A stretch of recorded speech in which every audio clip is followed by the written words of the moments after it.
Kia ora, welcome to Under the Checkered Flag, MotoGP edition. I'm your host Kate, and we're just going to jump right in.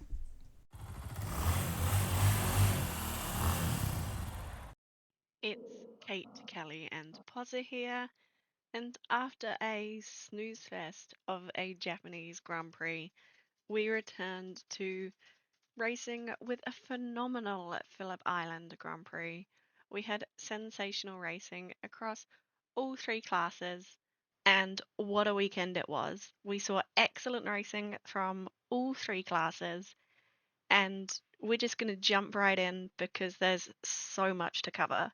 So, starting in Moto 3, there was groundbreaking, I suppose, record matching results from David Alonso, who matched Rossi's record for the amount of wins in Moto 3.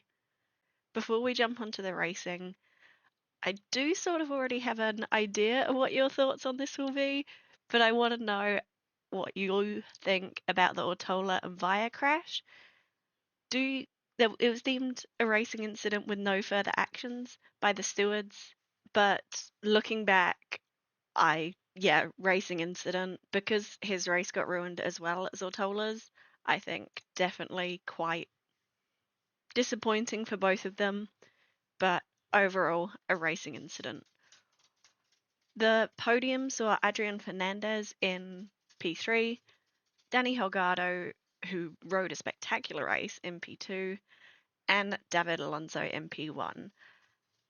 I do just want to give an honourable mention to one of my favourite riders, Stefano Neffa, because he had a double long lap penalty that saw him come at least in 16th at one point. He then got almost taken out by his teammate, and he also gave himself a third long lap by accidentally running wide. He still managed to finish in fourth place, which I thought was incredible.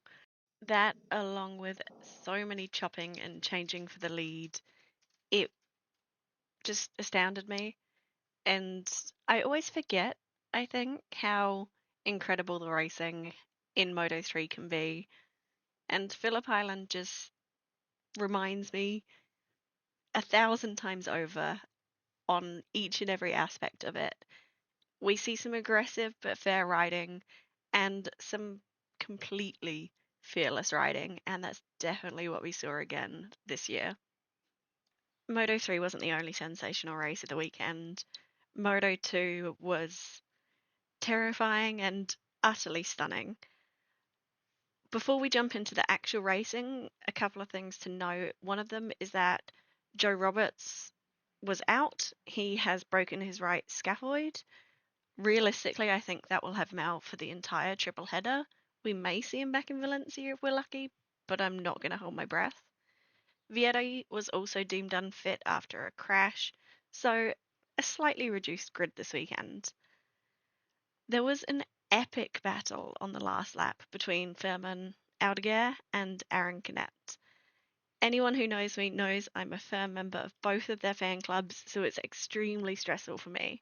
But one thing I want to ask you both about is that particular move on the last lap. Do you guys think it was too aggressive by Firmin for that overtake for the win, or do you think it was a fair move? There's people who love Marc Marquez or Rossi, and like they were very aggressive riders in the prime. Like they would not hold back or have any fear for the moves that they did. And then to call out Fermin Aldeguer for doing the same thing, I don't really see why that's like fair. I really don't. Like the way people made it seem, it was like as if he pushed Canna out wide and just shoved him into the gravel, but he didn't. It really wasn't as bad as people are making it out to be. It wasn't penalty worthy. Was it aggressive and dirty? Absolutely. Did it work? Yes. Was everyone fine? Yes. Where does the problem lie? That's what I'm wondering. So no, I don't think it was aggressive at all. Too overly aggressive.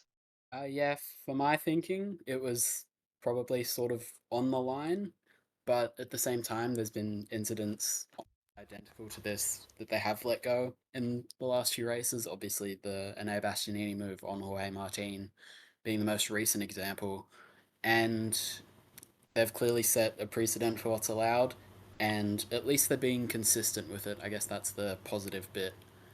But yeah, it was firm, but in the end I didn't really see Canet complaining about it either, so I guess it's fair enough.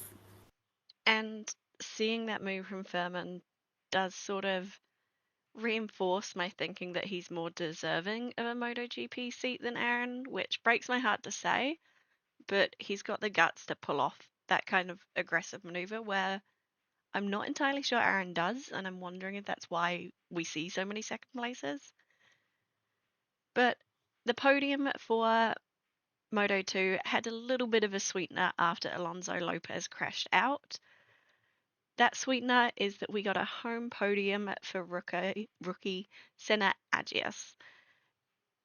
In P2 was Aaron Canet, and in P1 was Furman Aldeguer. It was quite a brutal battle for first place, but as you both have said, it was firm but fair. I really enjoyed watching it, even if it was insanely stressful. We did get some good fighting further down the field, but what are your guys' thoughts on the rest of the race? I thought it was really good, especially between the top two. Just something I'd like to point out was the fact that some of the lap times they were setting were quicker than they went in qualifying, and I'm pretty sure the fastest lap was set on around lap 14 or 15. So be able to do that on sort of worn tires was really impressive. And also, just because he's a rookie and Australian, I have to give a shout out to Senna Agius. Got his first podium in the class, best result in his first home race as well. Benefited slightly from Alonso Lopez crashing with a couple of laps to go, but in the end, you got to be in it to get the points, and Agius managed to do that with a really mature ride, I think. For me, the rest of the race was also pretty depressing. If we consider all the riders that crashed out, Jake Dixon out on the first lap hour that got me like, oh crap, okay. And then Zonta van der Gorber going down as well, and I was like, oh no, okay. And then Alonso Lopez went down, and I was like, oh God, okay. And yeah, it was bad, man. It was so bad. Sergio Garcia, thank the Lord, didn't go down. He got himself some points. That's better than I could have asked for. He's had a bit of a howler, and I do feel bad for him. So the fact that he got points, really, it's okay for me. I'm happy with that. I can handle it. Tony Arbolino has dropped down a little bit from where we last saw him, but I can't complain about it. To be fair, if he's getting points, he's getting points. The racing in between the rest of the field definitely wasn't as good as the battle for the lead, but it was still very enjoyable. And yeah, I think Australia produced a really good Moto2 race. Overall, it was great racing, and one thing to note that with these results, Sergio Garcia is no longer second in the championship. So it currently stands at Iagura in P1, Aaron Canet in his favourite position in P2, Furman Aldeguer and Sergio Garcia are tied on 175 points for P3 and 4, and then Alonso Lopez is in P5 on 163 points, tied with Manu Gonzalez. So that battle for second and third in the championship is going to be quite exciting to see. And given the fact that Moto 3 is wrapped up, I wouldn't be surprised if Moto 2 gets wrapped up in Thailand in the coming week. But let's talk about MotoGP. And it was another one of those weekends where I suppose the sprint did get a little bit overshadowed. Given the way it ended, I think that's a little bit harsh to say, because the first thing I'm going to ask you about is going to be the incident between Marco Bezzecchi and Maverick Vinales. It was probably one of the biggest talking points of the weekend. Now, I guess fortunately for me, I was at the track. Unfortunately for me, I was at Dewan Corner, right against the fence line, and it's probably the most terrifying thing I've seen in my life happen. And describing this crash, if you haven't seen it, basically, Marco Bezzecchi gets sucked into the dirty air of Maverick Vinales and wipes them both out going 140 miles per hour. They both go straight into the gravel. Fortunately, they're both fine with no broken bones. Really terrifying, really fast crash. Marco Bezzecchi did cop a long lap penalty for this maneuver. The stewards did come out and say that normally it's a double long lap penalty for this kind of thing, but given, basically, summary here, given the aerodynamics and the fact it wasn't entirely his fault, they ended up giving him a single long lap penalty. So this is a two-part question in a way. First of all, do you think that penalty was fair? And the second part is, do you think that aerodynamics, given this crash, is now causing a little bit of a safety concern in MotoGP?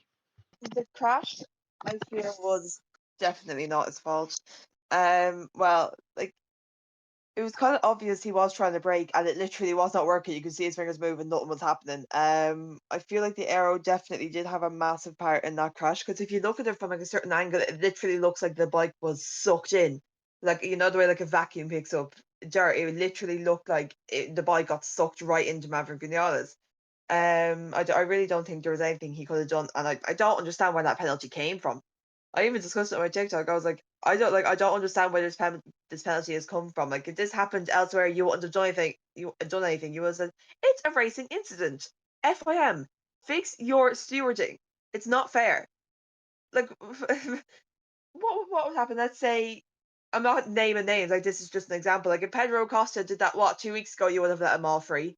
If Marc Marquez did that a week ago, you would have let him off free. But now that Marco Bezzecchi's done it, you're going to give him a penalty. Make it make sense. It's nothing to do with names. It's just the fact that you're so very inconsistent. Anyway, rant over. Moving on to the Aero having a problem. I think it might be a small cause for concern now. If this becomes becomes a more common situation, like if more crashes like this happen, I can definitely see it becoming a problem, because it is very dangerous. Like, if you look how high speed these crashes are, you saw how Bez couldn't get up. If this happens more consistently, there's going to be traumatic injuries coming from this, and I think it's something they definitely need to look into. Yeah, I agree. I've thought this for quite a while, but just personally, I feel like they should try and restrict at least some of the aerodynamics back to sort of the 2019, 2020 sort of level. That's just my personal opinion, because I feel like obviously it's nice to see innovation, but when the safety aspect starts to get sort of like becoming a problem, then something has to be done about it, obviously, because we don't want to see the riders be getting injured in big crashes like this. As for the penalty, I do think it was also a bit harsh, just because, uh, as we've said, he was sucked in. He couldn't really do much, and it looked like he just missed his braking marker, which is his mistake. You can say it's his mistake, but yeah, it was probably. I still think it was a little bit harsh on Bezzecchi for that.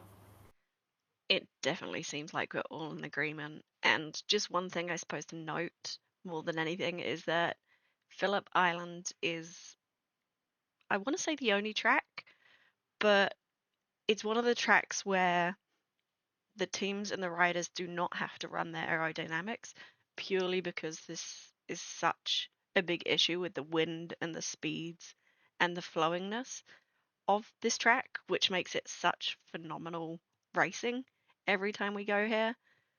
So whether it be they just changed the rules for this specific track, there's some lovely photos of Raul Fernandez who did choose not to run aero, and they'll be on screen now if you're watching this in video.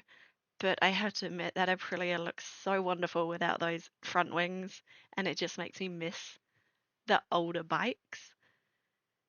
Other things that happened before the Sunday is that Taka Nakagami got the meatball flag in practice. He received a 3-place grid penalty. He went from 21st to 22nd, which I think is a bit ridiculous. In the sprint itself, there were numerous crashes. The ones that I'll note is the fact that Pedro Acosta was then declared unfit due to pain in his shoulder, I believe, so he didn't race on Sunday. But I have to really feel for Jack Miller. During qualifying, I believe it was, he ended up hitting a rabbit, and then during the sprint race, a seagull wedged itself in between his handlebars, and he was trying to get it out in the opening laps of the race, and then he did end up crashing out. It was just a very strange sprint. What do you guys think of the sprint as a whole? The sprint was a very good race, just not in terms of my favorite riders. Obviously Marco Bezzecchi having that massive crash with Vinales, and then Acosta going down, and then being declared unfit. I was like, this is great. It just really overall wasn't a great weekend for me. Everything went wrong. Marc Marquez won the race. Well, he came second in the sprint, but he won the actual race. That's a good thing, right? That's something. It's something. I'm holding on to like straws. Um, Bastianini got a podium. That's great. Bagnaia won Sweet FA. Not great, but it's fine. It's fine. It was a fine weekend. It's all fine. No, it's not. The racing, as I said itself, was actually very good. I was very entertained until all that drama happened for me. So, moving on to the main race. It was pretty sensational between the top two and the battle for fourth place. The reason it was so sensational is because, mostly, I suppose, due to the fact that Marc Marquez dropped a tear off on the starting grid and it got stuck, I suppose. He ended up dropping back a bunch of positions and doing a huge burnout off the start straight. He then did this awesome battle towards the front.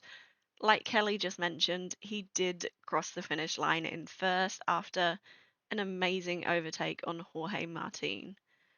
Before I grab you guys' thoughts on the race, I just have to say that we are well and truly into our Ducati domination era. Sunday's race was the first time we've had a top 6 lockout by a manufacturer since Honda did it in 1996. So that's almost 20 years ago.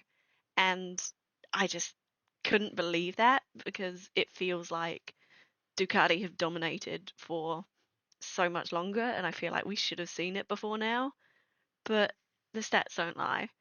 What were your guys' thoughts on this race? The race was good. It was definitely less crashes than the sprint, which is good to get great news. I do remember not Jorge Martin, Marco Bezzecchi did go down himself, which sucked.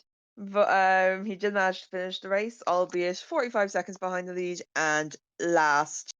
Um, like we said, Marc Marquez had a really awful start. He dropped multiple positions. He was nearly last, and the fact that he was capable of bringing all that back up to the front and win was absolutely insane. Really proud of him. Great, entertaining race. A bit annoyed that I live in Ireland and I missed it live, but rewatching it was. I feel like rewatching it was even better. Weirdly enough, without having an actual clue what went on with them. So yeah, definitely a fun race to watch. I'm gonna sort of go the other way and compliment Jorge Martin for the race that he rode. Uh, Led for like most of it, and seeing as one of his biggest issues has been sort of folding under pressure, how much more pressure can you get than having Marc Marquez right behind you for most of the race?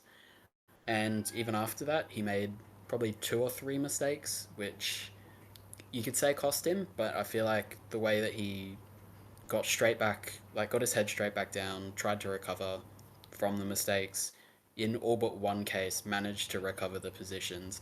I thought that was really impressive from Martin, especially in this phase of the championship, where, if you make a mistake, your title could be over. I actually want to second that. Obviously, Martin is getting all the credit. Sorry, Marquez is getting all the credit here, but Martin was absolutely stunning in his defense. And if there's one rider you don't want to see behind you in MotoGP, it's Marc Marquez. It's like having Alcoba behind you or Munoz in Moto3 behind you. It's just one of those things, I suppose. So huge credit to him. The final rider I want to talk about is Fabio Di Giannantonio. Basically, he's decided that his season's almost over because he's got a severe shoulder injury. How he's still getting such incredible results, I don't know. But he's going to race in Thailand. He raced this weekend, but he is going to miss Sepang and Valencia to focus on his recovery and the 2025 season. I think this is a brilliant move because he's going to be on a factory Ducati next year. And if his results have shown anything so far this season, it's that he can be a real threat for the podium and a real threat for race wins next year. What do you guys think about Digia, and do you think this is the right call? Yeah, I think it's the right decision for him to have that surgery that he needs, just because we're at the end of the season. He's not really got anything to gain from going out there. And obviously, if he crashes again and makes an injury worse, no one wants that. As for how he's doing this year, I think he's still been really impressive, especially because of the fact he's on the GP23. Obviously, if Marc Marquez wasn't Marc Marquez, I feel like he'd be getting a lot more credit for what he's doing on the year-old bike. But I still feel like he's been very impressive, especially lately with the fact that he's carrying that injury. Yeah, I totally agree. I feel like the surgery is just necessary for him. It's not like he's in championship contention. I don't mean that in a bad way, but it sounded a lot like it. I don't mean it in a bad way, but he's not in championship contention. I don't think he's going to be in contention for a win. I don't really see what else he can gain from this season, so it's the best decision for him, so he can come back stronger next year and hopefully fight for some very good podiums. As for how he's doing this year, mediocre for me, to be honest. I understand everyone's like, oh, we got a podium, oh, we did that, this, that, the other. I don't really see how the fact that I don't really see where he was so incredible that people are pointing out, but that's just my personal opinion. I do still think he rode very well for the bike that he has received. I just don't think he did so incredibly that like people are making him out to be. Yeah, the surgery is definitely the best option for him, and I'm excited to see him come back stronger next year. Definitely inclined to disagree, just because he's the next best. Ducati compared to Marc, admittedly, you compare anyone to Marc, they're probably going to come out losing. But we'll agree to disagree. That's it from us this week. Given the fact that we've yapped so much about MotoGP 2 and 3, we're not going to be giving our predictions. We are still doing them, and no doubt after Sepang, we will give an update. A quick sneak preview to it is I'm still losing, so I'm not overly opposed to giving, an update at a later date when hopefully I've clawed back some points and I'm back in contention. We'll be back next week to recap the Thai Grand Prix. In the meantime, have a wonderful week.